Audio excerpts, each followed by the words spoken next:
This show has been made possible with the continued support of the 7 Stars Partners.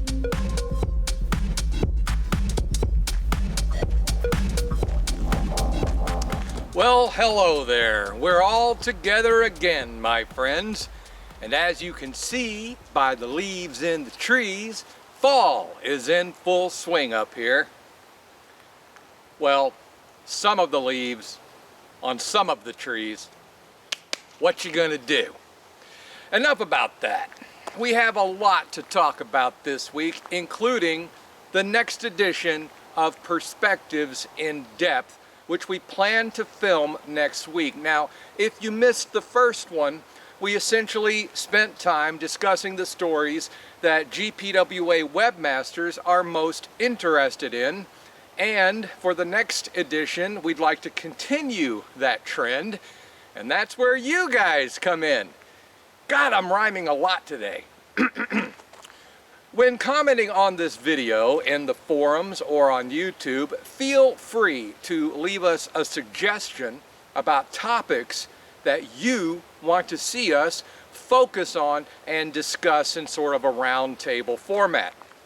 Maybe this week's gambling news will give you some ideas for topics. For example, the UK Gambling Commission is always good for a laugh or two, and true to form, their CEO recently spoke out about the collapse of the football index earlier this year. He defended the commission, of course. What else is he going to do? Saying that they did not license a Ponzi scheme. Well, thank goodness for that. And if the commission had known, had they only known of the actions being taken by BetIndex, who ran the football index, then they would have certainly suspended their license. Well, no shit, Mr. CEO. And if an airline had known that the engine was bad on the plane, they certainly would have grounded that flight. And had the restaurant known that the chicken was tainted, they certainly would not have served it to guests and given 15 people salmonella. Whether or not the commission knew about the actions of the Bet Index is moot at this point, as it does not diminish their responsibility in any way. But since the Gambling Act review is still pending, maybe it's better to just point fingers and misdirect blame. Of course, somehow the commission did know about the actions taken by BGO recently, which the commission says failed to protect their customers. Subsequently, they've suspended BGO's license, which does beg the question, how did the UKGC miss the football index but somehow catch BGO? Maybe it has something to do with the $2 million fine the commission issued BGO last year, but maybe not. Well, it turns out that the commission actually did conduct a review of BGO, so either they failed to review BetIndex or they did review them and somehow missed it. Whatever happened, rest assured, it's not their fault.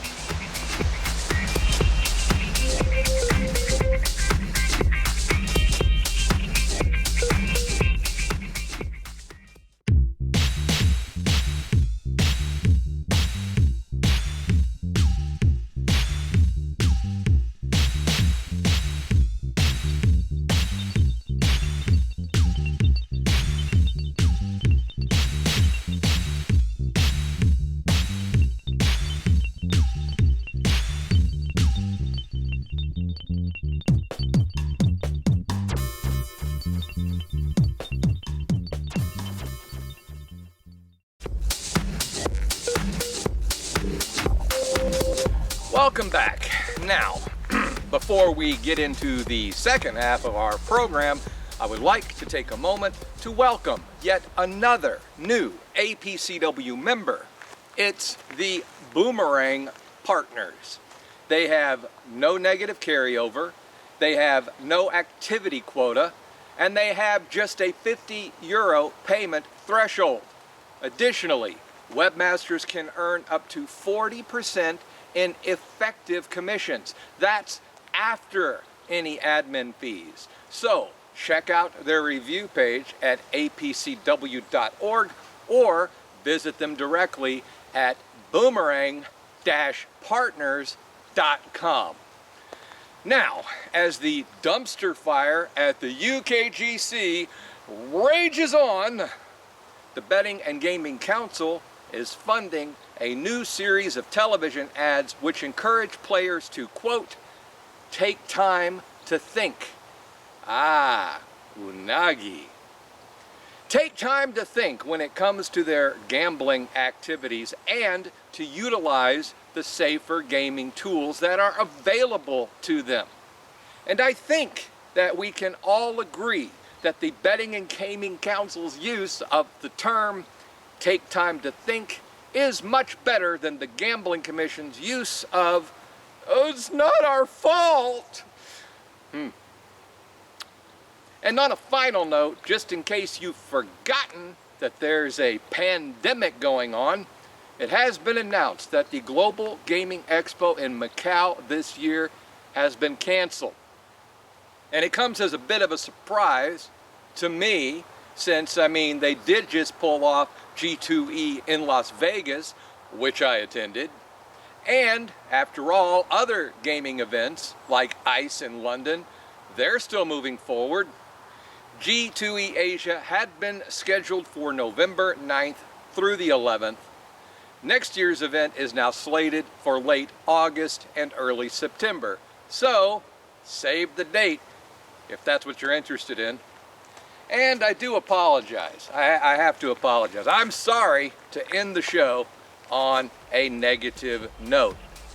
But hell, if you're watching this, you work in the online gambling industry, you're used to bad news by now, right? So, God willing, I'll be back again next week. I don't know what the news is going to be like. I can make no promises.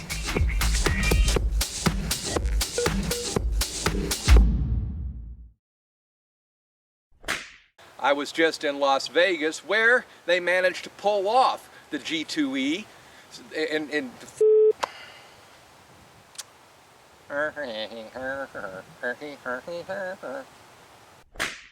and now, as the dumpster fire at the UKGC rages on, the Betting and Gaming Council has done something, and I lost my damn place and shit, well, hell.